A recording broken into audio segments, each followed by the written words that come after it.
Welcome back to the Millennial Classics with Buri and Q. On this show, we talk about the best and most memorable movies, music, and culture-changing events from our generation. Buri, how you doing today? I'm doing good. Swartic. How are we doing? I'm hanging. I see the poster in the background. I like how we've been doing this. So there's no guessing games here no more. Yeah. Buri, tell us, why is Hitch a Millennial Classic? Take us back to the good old days. Why did you choose it? Why is it a classic? I wanted to bring us back pre-slap to what people like Will Smith. He can show you the moves. Elbows, 6 inches from the waist, 90-degree angles. This is home. You see somebody you know, I don't want none of this. Don't bite your lip. Stop biting your lip. None of this. Okay, see, now that's what I need to be learning. Up in the club with my homies, trying to get a little VI, keep it down on the low key. Don't ever do that again. If you watch the movie, anyone who's watched the movie knows he practices the slap on Kevin James in this movie. Yeah, he gets it warmed up a bit, but he's got to get that form right. Yeah, I just wanted people to remember when we could have fun with Will Smith. You know, we could enjoy it when he was charismatic, when it was Mike Lowry and he was Hitch, and he was just, you go to the movies and you would just smile. He'd be funny. You weren't afraid of him. That's what I want. You know, he's playing like serious roles and shit. Like he's doing a slave movie. We don't want that. We don't want that. Okay. Yeah, I mean, it really is. It really is. I don't want to say he's not fun anymore because he did come out with Bad Boys 3 recently. But it is a whole lot more serious. And he did kind of make some serious movies in the back. 7 Pounds, Pursuit of Happiness, Concussion. So like the serious movies has been sprinkled out, but these days it's a lot more serious. And I mean, like, how serious can you get in this Emancipation that's coming out? 100%. But no, that's talking about Will Smith. But talk to me about the movie. Why is Hitch a Millennial Classic, Buri? What did you remember about it before you rewatched it? Take me back to, like, did you watch it in theaters? Take me back to the time. No, I didn't watch it in theaters, but this was, in terms of romantic comedies, very few crossover into, like, big box office. Like, everyone's seen it. You know, like, it's not a hit for romantic comedy. It's just a hit in general. Mm-hmm. And this is one of them. Because it had the biggest star at the time, or one of the biggest. Hands down. So we had to do, we've been slacking on the romantic comedy section, and there are some romantic comedies that are millennial classics, and this is one of them. And it has Will Smith. Yep. It's actually a funny movie. It still holds up. A lot of comedies, it's a little iffy. Yeah. This one still holds up. And like the beauty. Go ahead. No, keep going. Yeah, that's all I got to say. I mean, to follow up on what you were about to say about holding up, I was thinking about that the same thing, right? Before watching the movie, what did you remember any specific scenes before the rewatch? I remembered the dancing scene. Yes, it's a classic. It's a classic. That's what people talked about. Yeah, the dancing scene. The Benadryl scene. Yep, it's good. Those are two of them. And the dancing scene is great comedy, but the Benadryl scene is like Will Smith being super charismatic when he sees himself for the first time. And he's like, whoa. We'll get to the scenes, but no, I did want to ask because with comedy specifically, it is very difficult to, I don't want to say it's very difficult to hold up because, comedy is supposed to be making fun of the edgy stuff. This movie is not edgy at all. This movie is so good. It's so it holds up so well, and it is talking about a situation that is dating. That is like and I'm just saying, like, pre-Me Too, this is a great movie. Post-Me Too, this is a fantastic movie. Like everything's above board. It's so fantastic. You can watch it with the family. It's one of those movies where anyone can play any of the characters. Like you can literally throw any actor in this. It's like it's not specific. It's like it's just like a boilerplate white bread. Like you can throw anything on that sandwich at all. So it literally is like this movie's good because of Will Smith. It's good because of Eva Mendes. It's good because of Kevin James. Yeah. Because it's just like a blank canvas. Like if you threw Adam Sandler as Hitch, it would be weird. Very. Right? Yeah. No. If you threw Steve Carell If you threw Tom Cruise, No, don't go with all of them because I have exciting remakes or recasts, not remakes. Okay. But my point being, it's like this is all based on like the charisma of the actors and actresses involved, and that's why it holds up. Exactly. The cast, they do a fantastic job, and we'll get into that. This movie dropped in February 11th of 2005. So jump with me, ladies and gentlemen, in the Millennial time machine, and let me tell you what was going on at the time. Will Smith is such a smart man. I don't know if this is just serendipity, if this just happened. Obviously, they planned it to come out of February 11th because this was indeed a Valentine's Day movie. It did big things. I don't know. I was looking up multiple lists, but it's one of the top Valentine movies of all time. It did fantastic in the box office. Buri will tell you the numbers when we get there. The number one song at the time, perfectly with this, was Let Me Love You by Mario. The film Crash won the Academy Award that year for Best Picture. Where, if you were watching this video, you were probably watching it on YouTube, and that YouTube was founded February 14th, 3 days later. After this movie dropped, YouTube was founded. The game. Oh, so this is. I want to talk about the culture of the time, right? Because when I was clicking on Hitch, what I was thinking about is, holy shit, this might not be good. Like per like the Me Too movement, like post, because of all the like. I remember it as like, this is how you pick up a woman. This is how you get with a lady, right? So a big part of the mid to late 2000s was this pickup artistry stuff. The Game by Neil Strauss is a book about pickup artists. It dropped that year. 2 years later, 2007, there was a TV show about this whole pickup artistry based on the principles from the book. And it blew up. It was everywhere. How to get girls, the pickup artistry, the game, how you do like all of these things, the negging, all of this. And I found out about your boy, Andrew Tate. He's like, this is Buri.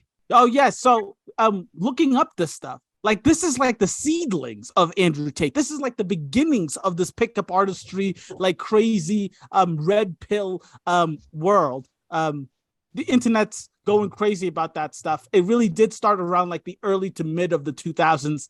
Maybe it was around before that but with the internet, it really, really blew up. And the Hitch is so.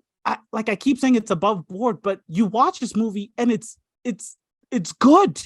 Like the pickup artist douchebag in this movie, Bobby Vance or whatever his name is, he's the asshole of this movie, and he is everything those pickup artists talk about, right? Like, anyways, so that was happening during the time of this movie.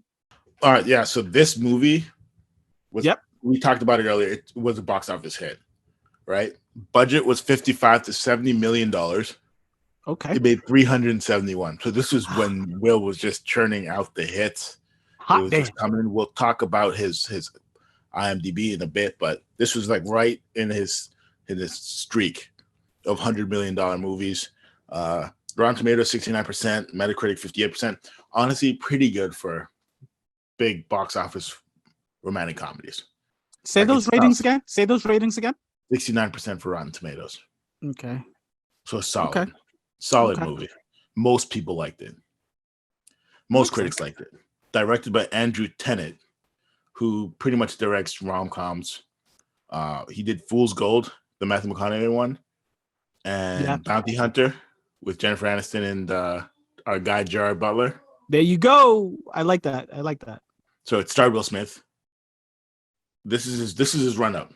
iRobot. He did Shark Tale. iRobot, Hitch, Pursuit of Happiness. I Am Legend. Ooh. Like that was the run. So that's a great fucking run. I mean, right. like I mean, there's movie stars like they're stars, they're Hollywood stars that just had those 4 to 5 movies that would be set forever. That's just in the mid of his career. This is Will Smith. Those are like 4 original movies because before that he'd just done Bad Boys 2 was right before this. Men in Black 2 was right before that. So this was like his branching out from his franchises. Eva Mendes has like literally not stopped acting in like 2014. but she was in this. It's her biggest. This is probably her biggest movie. What are the other ones? I didn't look up her filmography. She's in The Place Beyond the Pines with Ryan Gosling, and The Other Guys. She plays Will Ferrell's wife. Yes, great movie. The Other Guys is a great way smaller role than this role. Okay. I mean, this one she's second billing. She's like exactly. Kevin James. This isn't his biggest movie because he was literally Paul Blart Mall Cop. Yep. Which was a sensation when we were kids. It really was. The second one was trash. It literally was a huge hit. He was all over. I mean, that poster with him on the Segway was everywhere. Billboards, everything. Yeah. That was I just remember the trailer for that was him trying to slide across the floor, and he made it like 3 feet, and he had to like inch his way past. He was Paul Blart. This is like a run where he just started doing mad movies. Yeah. We know him from King of Queens. Yep. Which was on like UBC or whatever that bullshit channel was. 98 to 2007.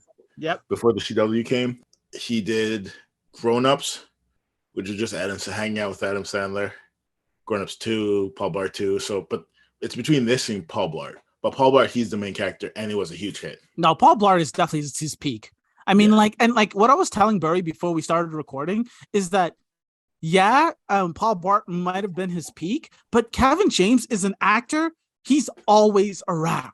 He is always around, and he's like consistent. It's not like he's absolute trash. Yeah, Paul Blart 2 might have been a bad movie, but Kevin James, I feel like you can always trust him. You can always trust him as an actor. He comes in and he gives you what you deserve, and sometimes he gives you a lot more, but you can always trust him as an actor. When I see Kevin James, I'm ready. Shouts to Here Comes the Boom, because I watched that movie. Yes, the wrestling movie when he becomes the science teacher. Yes. The MMA science teacher. Shouts to Here Comes the Boom. This is what I'm talking about. That's what Kevin James is about, right? He can get you to believe a science teacher wrestler. And in this movie, they wrestle quite a bit. I could see it. So you want to hop right into the scenes? I would love to. I really would love to. So you might remember we shit on some intros in the past, specifically the Black Knight intro. Yeah. This is a great intro. This movie has a good, solid intro. Very good. This is one of those intros they kind of do. I don't know if you've seen Jerry Maguire, but Tom Cruise has a monologue in the beginning of that kind of explains what he does, and he starts off with like America sets the tone for the world and does all this shit, and it's just like real movie star shit. This is the same thing. Yeah. Will Smith monologuing, there's music in the background, he has all these quotes about what he does, and you just need the right broom, and it's showing how he works, and it's not really long. It's like 10 15 minutes, but it's needed. It's like the only thing, it's like Wedding Crashers kind of has the same thing. Yes, I was about to say. Where they have like the montage where you kind of see how these guys work, and Hitch has the same thing. And I don't know why more movies don't do this, because it literally probably cuts out, like if you had to see him do it to like someone in real time in the movie, it would probably take so much longer. But if you already know how he works, so when he meets Kevin James, they're able to just do jokes and fuck around and stuff. And it's not like, oh, how's this work? You're asking all these questions. No, you know how it all works. Exactly. And he does the talk to camera thing, which is cool. It doesn't really, it's like weird because it's like he talks to camera in the beginning of the movie and it never happens again. Never happens. Yeah. But it's like, do you know this is happening or not? What's going on here? But some good quotes. Your job is to just not mess it up. Exactly. Is solid. Exactly. I was just laughing because essentially his advice is just to listen to women. Like that's what it boils down to. Imagine paying this dude bad money and he's just like, yeah, so just listen to her. Yeah. Thanks for the advice. No, but the thing is, what I think he's paying for is just that it's literally, he talks about the first 3 dates and he has all of these rules and any man has a chance. I think you're paying him for helping you sweep the woman off the feet that first situation. Yeah, because pretty much. With that dog, like getting the dog to come out and then handing it over to him and then him laying in the street in front of the taxi driver, like one of the other dates. That's what you're paying him for. Just that one situation, and then listen to the woman is the rest is all of the advice moving forward. Like with Kevin James, he came up with the date idea for the art show. Yeah. Which like Kevin James would never have thought of, and invite the best friend and all that shit, which is pretty much all that's like the most important thing he does. After that, it's like all Kevin James. Exactly. Exactamundo. But he does give Kevin James the confidence to do the board of director thing, but we'll get there. I hope if that's one of your scenes. But about the intro, you were 100% right. Just like in Wedding Crashers, you want to see like it's the best. It's I don't know, like a montage of describing the person's job or what's happening with this person to give you a history. And I think a lot of rom-coms do this, but they don't do it in the sense of explaining situations. It's always like pictures of the couple in the past or, like their dating history type situation. But this does everything that you needed to do, explains Hitch's job, explains how he does it. So that when you start the actual movie, it might be 10, 15 minutes long, but when the movie really gets going, you have no questions. You're there for the ride. You're already in, buckled, ready to go. So yes, I agree. Great intro. On multiple parts, on the fact that it's actually a good intro and it does a lot for the movie. It carries a lot for the movie. Before we get into the next scene, I just wanted to, Michael Rappaport just shows up for 10 seconds. But during that scene, the Corona trick thing that he does. Oh, yes. Thing where he goes up to her, and he's just like, 2 Coronas, baby. And feel free to put the limes in or whatever.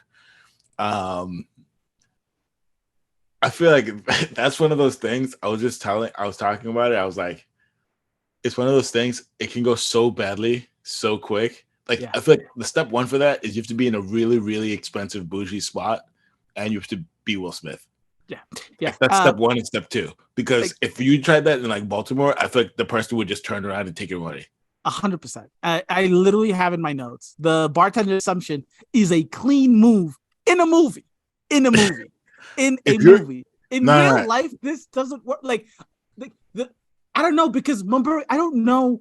First of all, you must be crazy, right? Because bartenders don't just be hanging around, just talking to people with nothing to do, right? Like, I mean, I just feel like the situation in a movie makes no sense. It honestly makes you look like an idiot. But the thing about rom-coms, a lot of it is fucking idiotic, right? But credit to this movie. Every man watching this movie was like, if I could do that once in my life, God damn, Will Smith is smooth as fuck. My God, like it's the smoothest in a movie. It's the smoothest thing you could do, but it would never work in real life. The Kevin James intro is my next scene. Yep. Yeah. Meets Kevin James. Oh, this poor bastard. Did you just skip over his flashback? What did you think about the flashback? What did you think about the flashback? Please. I wrote down, this is the last time Will Smith can pretend to be in fucking college. He's 40 years old. That is goddamn like the 40 pretending to be in college. I do have to say, there's this literally, like, Will Smith is such a fucking good actor. Just literally, just that first scene when he meets the chick, right? And he's like this nervous. The thing is, Will Smith can't look ugly, right? No one wants to. You can't believe that Will Smith is not good looking. But that nervous interaction when he first meets her, he puts his hands up and he's stuttering. He's such a good actor. He's such a good actor. The entire scene, I think, is ridiculous. And it's hard to believe. It's hard to believe, but. And that's something you get over like in a month. I was like, if this dude is still giving a shit about that, if he's basing entire life over that, he just needs a therapist. I literally wrote at the top, Will needs a therapist. He might. But the only thing, like, maybe you don't know is maybe they met like his freshman year and they dated till his junior year or some shit. Because that is a big deal. That would be a big deal. If you dated for 3 years and you found her hooking up with some random dude. No, but I got it that he just was like super committed and she wasn't. And then she broke up and he was still like following her and being like, I love you still. I love you still. Person. Yeah. I don't know. I know that they skipped it pretty quickly because it's not the greatest part of the movie, but I did want to talk about that original scene, just his nervousness, his like happiness to see her. It was, I think Will Smith's a fantastic actor. Meeting Albert Brenneman. Go ahead. Talk to me. I love Kevin James coming through. I'm desperate. He's just really funny. I when I'm watching this and I'm like, if as soon as he says Allegra Cole, I'd be like, dude, like stay in your goddamn lane, bro. Stay in your goddamn lane, bro. There's some shit you shouldn't even utter, you know? Like you shouldn't put out in the world.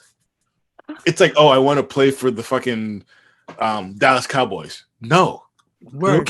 I don't care who you know. I don't care what doctor you got, bro. You're not gonna do it. Like, oh, I want to date fucking Rihanna. No, you're not.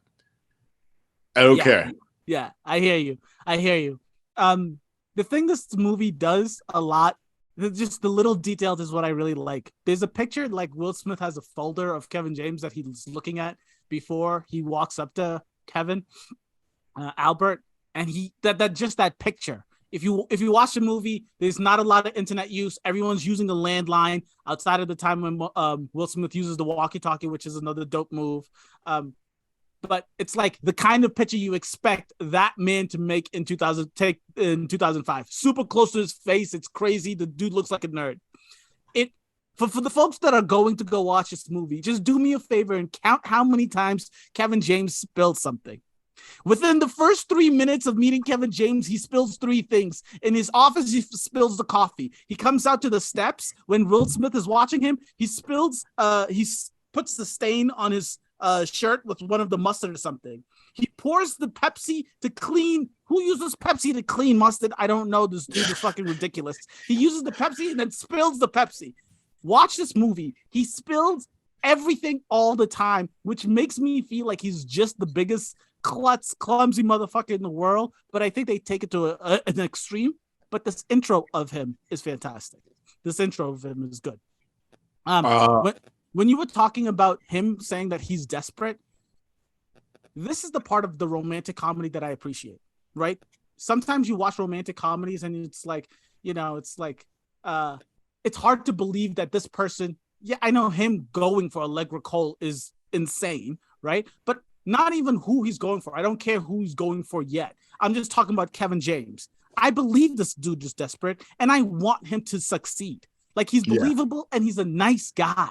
So it's like, I really appreciate the intro of Kevin James, Albert Brenneman. My next scene, which is one of the best scenes, is the shock and awe scene with Albert Brenneman at the boardroom. Yeah. I quit the inhaler shit. This movie takes inhalers back like 5 years, by the way. And then they fucking have like a wrestling contest in his office, and he's like, let it marinate. Yes. And then Will Smith puts the pen in his pocket, which is amazing. Amazing. How did you not see a black man's hand just slide up on him? And I don't know how she didn't hear him talking behind the fucking door. Exactly. But it's one of those movie things. But it's just a great scene. When he goes back there and tries to get his job back. I mean, everyone's done some shit where it's like you say some shit, that seems cool at the time, and then you just immediately regret it. And you're like, can I go back? And you know you can't. Again, the thing I like about this movie is the little things, right? Before he goes in, he's like prepping in the bathroom. I got to do this. I got a shock and awe. What's the thing? I got a shock and awe.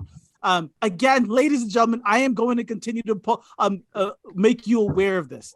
Again, he spilled something on his pants. He has to take off his pants to try to clean it in the bathroom. The perfect thing is he's on the phone. He's thinking about what he's going to say. And he walks out without pants. That's a Kevin James thing to do. That's an Albert Brenneman thing to do, right? He's just goofy and silly and clumsy. He comes running back in to put his pants in. When he's in there, like, do you think that this is real? Do you think that these kind of rich folks are legitimately asking people like accountants what they can do with their money? Yeah. I think if you're like, so then how are these people losing all their money 24/7? Like they're not. You don't think so? Like her, unless it's getting stolen, like all this shit is just like taken care of for her. Okay. So, but I don't believe that if she's that old, I don't believe that she would have to ask to. Yeah. Like if she's loaded like that, she wouldn't have to ask for $500K. Yeah. She probably has that somewhere. Exactly, and that's what I was saying. But like, I thought that was wild because like, if it is real, that is insane. Like, if I had to ask someone to use my own fucking money, go fuck yourself. But what it would be is I think she would ask, and they would vet the company though. They would like look through the books, make sure it's like legit before Exactly. Make sure you're not fucking hiring child soldiers and whatever to make your whatever before you put. I think like they would do due diligence. Like that's what that meeting would be for. But it wouldn't be like, nah, we're not gonna do it. Okay. And continuing on with this scene, oh goodness, right? Of course, Will Smith is the most charismatic person, but the Will Smith is Michelangelo. Kevin James is the Sistine Chapel. That's a perfect explanation of the two of them, right? And they do it in the movie. This scene is Kevin James being a getting his nut off, right? When he's yelling, he's like, I don't think you have to do this. You should do whatever you want. And then the head was like, what's it called? What he says? That's not right. He's like, you know what? I quit. It's the greatest thing in the world. It's the greatest thing in the world. The wrestling match, once they get into it, I don't think is necessary. It's insane. It's insane. No, it's someone that's freaking out about losing their job. That's the funniest part to me. But I do love it. Next scene. This is just one of the bad scenes. I feel like Will and Eva Mendes meet for the first time. Oh, yeah? Their combo is so meta and like unrealistic and movie when they're like, what would a girl do when he comes in, pretends to be the husband, and then they're having that whole convo that's like super meta and it's super like, well, what would she do if she had like something plastered on her forehead and well, she would do this and you would do that. And I was like, what is this? What am I watching here? Yeah, it's way too much. And like when I was saying about the bartender scene earlier, it's like super smooth. It's not believable. But it's super smooth and it's great in the movie. Yeah, it looks great in the movie. This takes me out of the movie. This is like, this is ridiculous. Who would have this conversation? I mean, this is an insane conversation.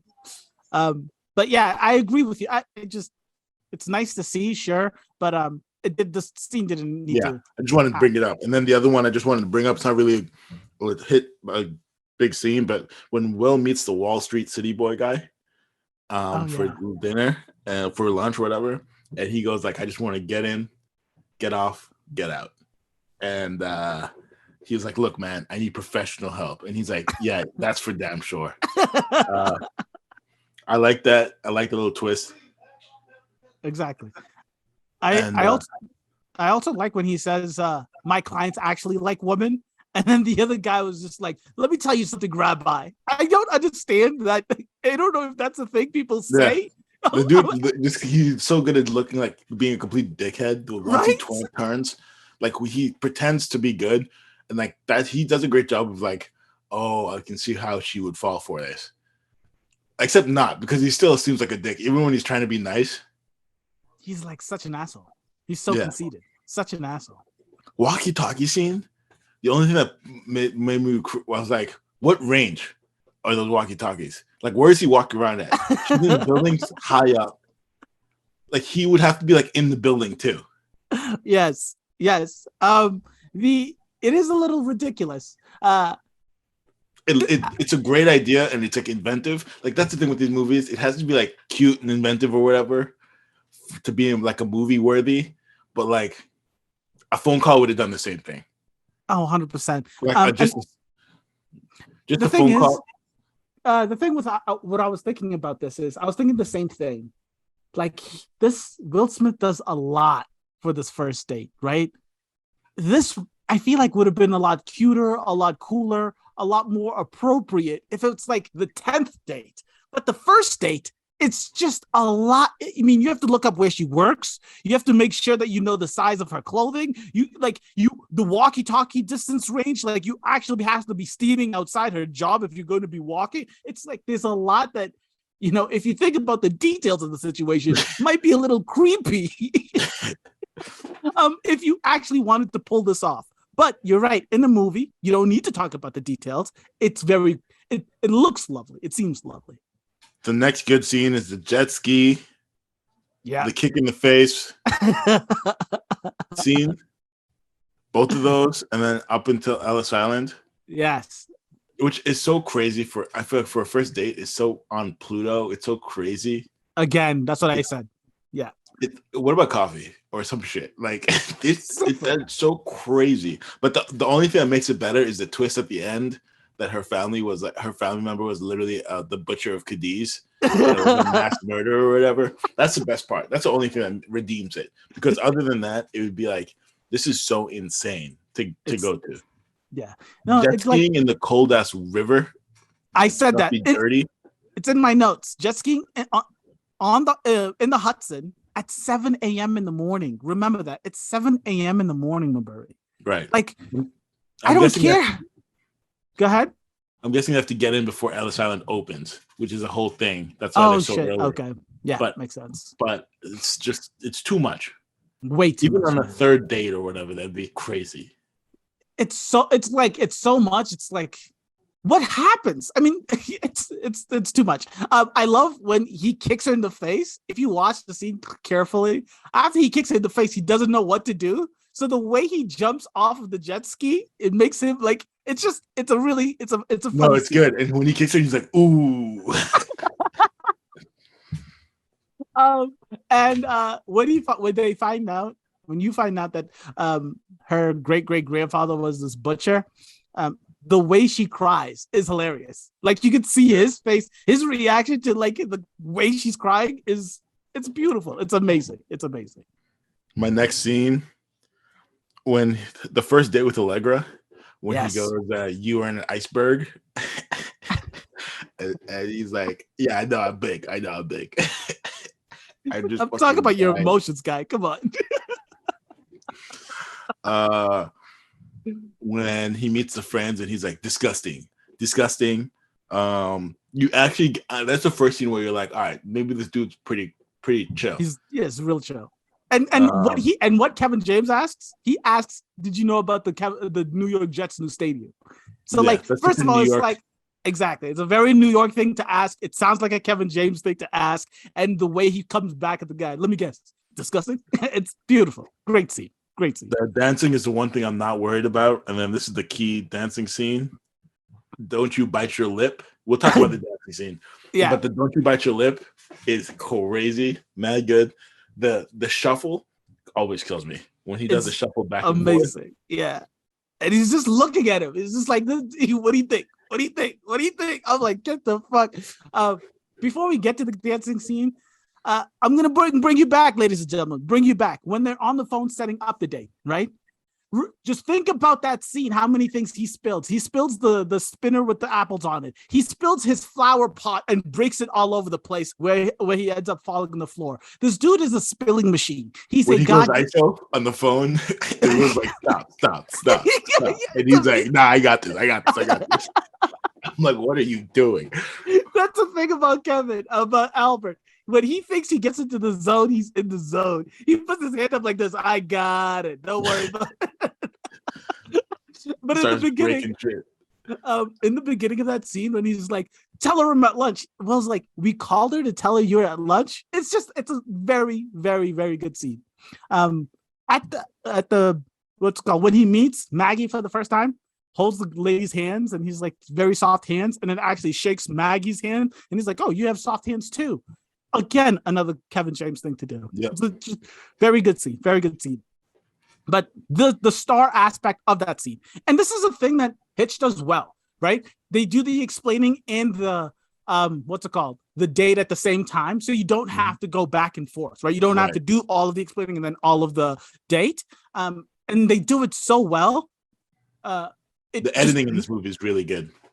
Yeah, and it meshes super well. And then just the song choice when they're doing the dance scene. This was a 2005 banger. It was an early 2000s banger. Usher, yeah. And then they start the dancing. It's epic. Buri, it's a great fucking scene. The next thing I have is the fish market. Yeah. Minor drill scene.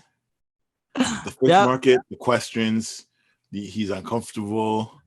And then he's like, does the psychology shit. And then he's like, nah, I think you're just allergic. Why wouldn't you ask?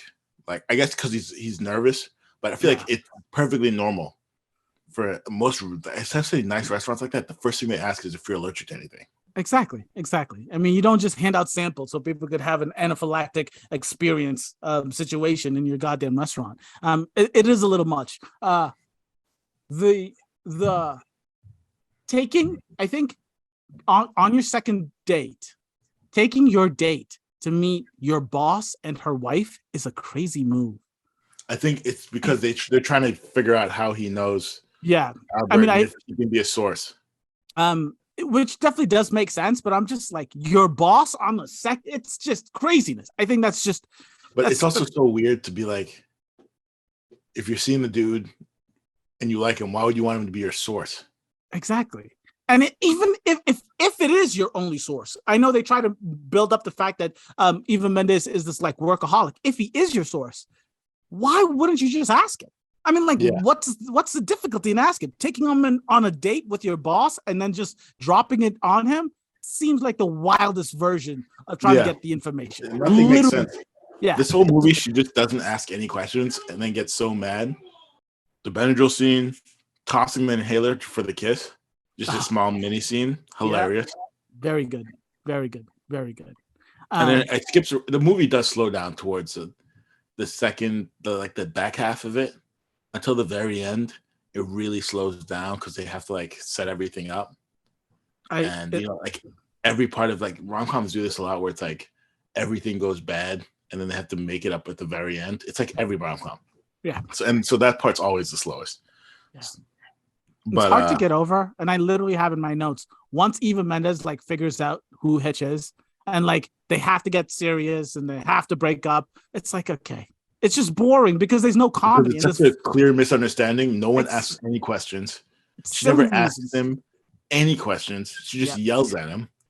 And it's like, you're a writer. Like, you can't come up with one question. You're a gossip columnist. You can't come up with one question. One single question to clarify anything in this situation. Anything. The shit hits the fan. When Hitch gets exposed, that's my next big scene. I really like it a lot. Before we get to the shit hits the fan, that Benadryl scene, I know you said it early in the movie, but that's like crystallized Will Smith charisma. I mean, he looks like shit. He's yelling in the store. He's dropping everything. I mean, if he takes a sip of the Benadryl and he screams, "Come on!" and it's beautiful. It's just beautiful. And then like the end of the walk when he's sipping on it, just like, I didn't think that they had the greatest chemistry, Eva Mendes and Will Smith, but that scene where they're walking home and he's drinking out of the juice box or the Benadryl, cough syrup before cough syrup became a thing. That's when I saw the chemistry click. That's when I saw them get together. And you could tell that Eva Mendes, she can't stop working. Like, she's just trying to get information out of him. She's not even trying to take care of this guy. I mean, she is unethical. Exactly. Shit, really? She's a gossip caller. She's got to get it. He's terrible. You have to draw lines. Ooh, if they get married, she's still going to be pumping him for information. Listen, she's got to do what she's got to do. I do like that scene. She opened up a little bit about her sister at her apartment. So you saw it build a little. You saw it build. The end of the movie where he like, "I'm in love with you," I didn't see it. I don't believe it. I'm like, I think they made a few humongous steps. Like, Yeah. I didn't believe the love, but I can understand the attraction. I think they made a good couple. They blow up scene. Go ahead, talk to me. Well, the only thing before this is before the shit hits the fan, they run like a mini sting operation where they catch him with photos with the dude. Yeah, what I don't get is like, it makes no sense because he very clearly in the beginning of the movie is like, I take referrals only. And then he does research. Clearly, you see the folder he has on Brenneman. So, like, why would he just meet up with him without knowing anything about this dude? Yeah. Without knowing who referred him. I mean, the first thing you do when you refer someone is you'd be like, you'll go to Albert and you'll be like, who is he to you? Yeah. And like, how do you know him? And like all this stuff. He does none of that. He has no clue who he is. He doesn't. I mean, the first thing you do if you've heard about him, you Google him and be like, oh, this guy works for the newspaper. The same newspaper that I sent the fucking Walki Talkie to. Yeah.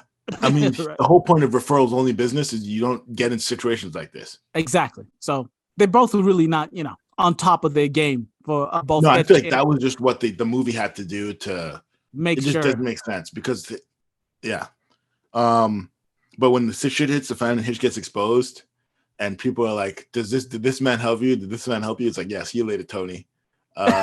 Beautiful scene. Great. And then that goes right into the speed dating scene at Tao. Both of those are just great. The one lady woman screaming. yelling. I have. Yep. Yeah. Everything's great. That scene has the misunderstanding that like every rom-com has, where it's like if they had just said one sentence half an hour in the movie ago, it would have just cleared it all up. Oh, But they're both yelling about two different things, and it's just like, all right, word. cool. Yeah. It is a great way to make the whole thing blow up. I know you mentioned real quick about the throwing the inhaler, but I also wanted to talk about before he throws the inhaler, before Kevin kisses Allegra, the kissing scene between Will Smith and Kevin. That's what I didn't write down. You go 90, I go 10. Exactly. Yeah. I also appreciate that, right? It's just building everything up for the actual kiss scene with Allegra, so all it makes sense. It's great scene. But when the things are like he's getting exposed, that Tony scene, that's just that quick, see you later, Tony. It's beautiful. Who can do that? Who can pull that off outside of Will Smith? He's so good. He's so fucking good, right?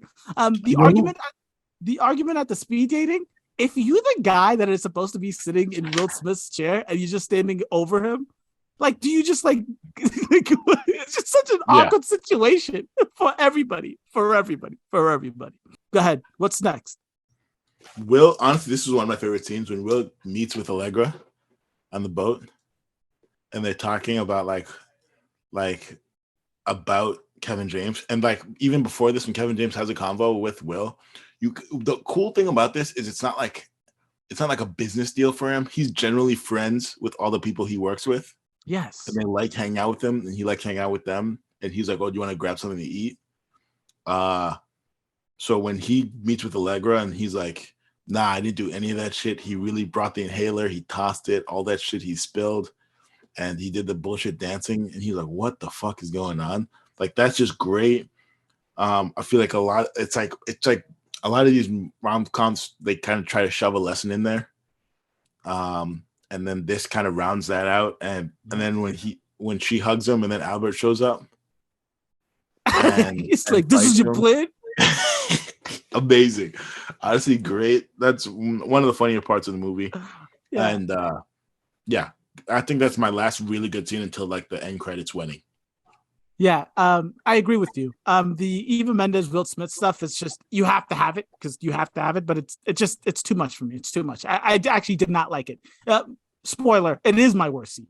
It's not because it's just my worst scene because it makes no sense. It makes no sense. Drives down the street. Come on, you're jumping on the car. Come on, stop it. The random dude doesn't say a single word. What the fuck is going on? Help me out here. Who is he? For real. It's been a week. Who is he? Him going to talk to Allegra. You like when he's like, did you really have him spill the mustard? Did you really have him dance like a crazy person? How did you know that I forgot my inhaler when I was in kindergarten? And he's like, hell no, that wasn't me. Yeah, that's the best part. He's like, hell no, that wasn't me. That was all Kevin. It's just, it is really good. And it's nice. And like you said, right? Like you could have been like, they could have just like shoved it down your throat. Like, you've got to be yourself. You got to just do your best thing. But they say it without saying it, and it works so well. It works so well in this movie, right? Like they're not trying to shove any lessons down your throat. If you get it, you get it. If you don't, great. And then the wedding scene, just the dancing at the end. The end credit scene, with the wedding, he sets up the sister, the friend, the best friend, exactly. And then the song. I mean, the songs in this movie are just great. It's great soundtrack. It's in my end notes. Scene, and then he does like the basic principles. There are none at the camera, and then the movie ends. Just great. Very good. Great ending. Everyone's happy. No one's mad. The best friend gets to get on the date. It's just still doing the setup. It's Allegra and Albert are getting married. Can't have a better it's like ending. This is a classic fun movie where like you leave and you're like happy. Exactly. You leave, you're happy. You don't. Maybe you didn't believe everything in the movie, but it's chill. It's a good time. It's funny. It's light. Everything. So I do have my best scene as the dancing scene. Allegra's first date. Basically that entire situation. I thought it was fantastic. I think they did really, really, really good. Yep. I know we touched upon the cast in the beginning. Is there any I think MVP, LVP? Do you have anything to say? Allegra was okay. I mean, there's no real LVPs. I think everyone did at least a basic good job. Yeah. MVP, I think Will Smith carries a lot of the movie, so it has to be him. But Kevin James is really good too. I have Kevin James as my like secret MVP. It's hard to pick against Will Smith because he's just so charismatic. You guys heard me like raving over how he's acting throughout the entire movie, but just Kevin James makes the movie because like Will Smith does everything you expect. He does even a little bit more, right? And he's just so charismatic and you love him in this movie. But if he didn't have that partner to carry along, if he didn't have Kevin James to do the funny bits, to do all of the spilling, to do all of the craziness, it would just be like focus without the comedy, right? This movie needs Kevin James to be as funny as it is. And he does such a good job. He does such a good job in this movie. I really did like him. And like, I think, yeah, you could have had a lot of people in there instead of Kevin James, but I still have him as my MVP because most of my laughs came from him. And then so that's it for the scenes. I have just one person that I think could have also done it instead of Will Smith. And then I have a remake idea. And then that's it for me. What about you? The only thing I want to say, there's just one quotable when Eva Mendes and Will Smith are fighting in his house when they're having that dinner. I don't know at the end. I don't know how this came up, but the one joke he makes, he says, "Why don't you just get a cleaver, butcher?" I love that joke. Yeah, that one was cold. That was so cold. It's so cold. It was fantastic. It was fantastic. I love that. I was like, "Damn, he got you." And then she just walks out. Go ahead. You tell me. Walk me through all of this. I think, honestly, the one other person I think that could have done this role is Robert Downey Jr. He's not tall, which is the only thing, but I think he has the charisma to carry this movie too and do the monologue. And I haven't really seen him in a rom-com, but to be fair, you haven't really seen Will Smith in a rom-com too before this movie. Yeah. But I think Downey has that thing where it's like you've seen him in Iron Man, you've seen him do the billionaire playboy thing. I think you could see him being like a wealthy consultant talking to guys. Who else? I think that's the only maybe. No, I mean they did do this movie with Steve Carell and Ryan Gosling, and I think that pair did a really good job as well. Ryan Gosling being the smooth talker, Steve Carell being the guy that needs all the help. They did pretty well together too. I forget the name of that movie, but I did really like it. I don't know if it's a millennial classic though. Crazy Stupid Love or something crazy. Something like that. Something like that. Before you talk about your remake, for my recast, a 2022 version, I have Ryan Reynolds and Pete Davidson. No, you can't see it. You don't think Ryan Reynolds can carry the charisma? Believe that because in real life, Pete Davidson gets with like supermodels. Exactly. But I mean, what do you mean? So what? But like, it's a movie, and you're supposed to think. No, but you're supposed to believe. It'd be like, what if Kevin James was the consultant and Will Smith was the guy trying to find a woman? You'd be like, what movie is this? Yeah, right. No, you would believe it. So if Pete Davidson's the dude who's trying to get with people, and you're like, but I know in real life this dude is always dating someone famous. Sure, but it's a movie, and they're supposed to be actors, right? Movie stars have context to them. You can't just throw anyone in there. Let's agree to disagree, because when I look at a man that looks like Pete Davidson, I think he needs a coach. Right? If he wasn't famous, I would agree with you. But because everyone knows who he is and who he dates in real life, you'd be like, why don't? It would be hard to take him out of the movie. No, I get you. But I feel like that's in like our social media heavy. No, I don't think so. But okay. But okay, talk to me about the recast. I mean, the remake. I'm not even a remake. It was just a sequel. I think Hitch 2 could very easily happen, but instead of men, you do women this time. Okay. Like he's done with setting up men. He does women now, and then he it's the same type of thing. Maybe Eva Mendes helps, right? And you change cities. You maybe go LA or London, and now it's setting up women, and then you meet one woman that's like beyond help, and he has to get her with the guy, I want to believe it. But like, it has to be like maybe it has to be a situation where it's like a real, I don't know. I don't see it entirely because the dynamics are different. Like, women are getting picked up. That's the thing. That's the issue. What are you going to be doing for a woman that she needs help with? Is she just like dating toxic like dudes all day? Like she's like obsessed with she an wants old someone boyfriend? specific. Oh, okay. Just like Allegra Cole. Just like the Allegra Cole person. I mean, if Kevin James really wanted to, I feel like he could find he could date some like a librarian somewhere and be fine. Probably. Right? No, I think you're right. Yeah, looking for a very specific person that she can't get a hold of. It'd be like if there's a random woman that wanted to get with Ryan Gosling, who's like makes sense. Okay, I see what you mean. Running for mayor or whatever, or like someone super high up, right? That's definitely doable. A Hitch too. Do you think you'd be able to get Will Smith and Jada Pinkett Smith out of your mind when Will Smith's the coach of this movie? See, that's the thing. I think this movie should have been made in 2010. That's the thing. The remake. When remake, like Hitch 2 should have been made in like 2010 when people were didn't know about his integrity. It's like, dude, you're I know you're 50, you're still doing this thing. Like, right? You're still running the business at 50. It's kind of weird. But exactly. Any final thoughts, Buri? No, that's about it. I have the soundtrack was fantastic. I know you mentioned that earlier.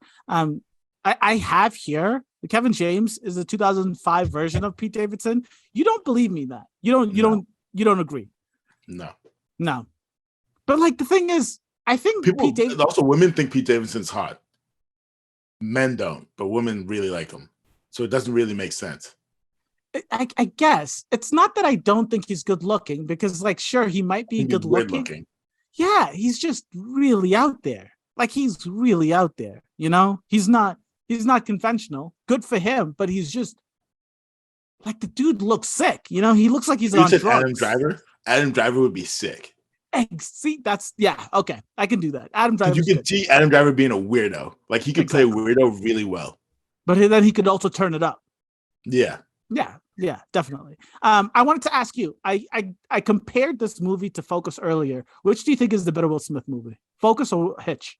Well, Focus is like half a movie.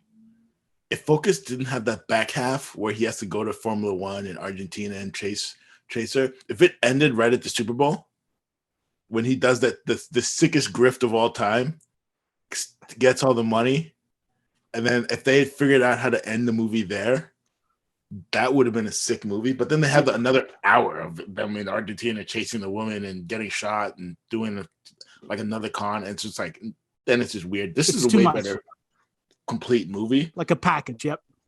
Focus is the only other time in recent memory where he's like playing that charismatic dude. Besides, Bad Boys, he's like a cop or whatever. But Focus, he's doing the charisma, if there's a romance or whatever. Bad Boys, like, other than that, he's just, playing well. Focus, he's just like you said, the charisma is fantastic in Focus, but Focus is that first half of the movie is like you, when you first watching that movie, that first half, it's like, this is a 10 out of 10. Like, this is Will Smith is fucking back. This is Will Smith. Yeah. This is him. And then the ending, it's wild. But if they were to end it there, my bro, it would be like a 55-minute movie. It'd be like an hour. No, I know. I'm saying you have to make it so that that's the climax and the ending. Oh, I see what you mean. You have like her and that whole relationship thing has to start and come back. And then like you have to round it off and you have to make that the full movie. Going to Argentina and getting shot, it's too much. It's insane. It's insanity. But I do agree with you. I just in my head watching this movie, I'm like, this reminds me a lot of Focus. I can see why he did Focus in the future after doing this movie. A lot of similarities, but this is the better movie. Ladies and gentlemen, this is the Millennial Classics, the review analysis of Hitch. Please go watch it. I don't care if it's Valentine's Day or not. If you're looking for a quick laugh, if you're looking for a nice rom-com to sit with the ladies, this is the movie. This is the one for you. And this is Will Smith pre-slap. Let's see if he can come back from the slap with Emancipation. Are you going to go see it? Are you going to go see it? No. Oh my goodness. It's going to be a streamer. You have to. But it's a slave movie. Yeah. You got your rules. I like your principles. We'll catch you guys next week. Deuces. Deuces.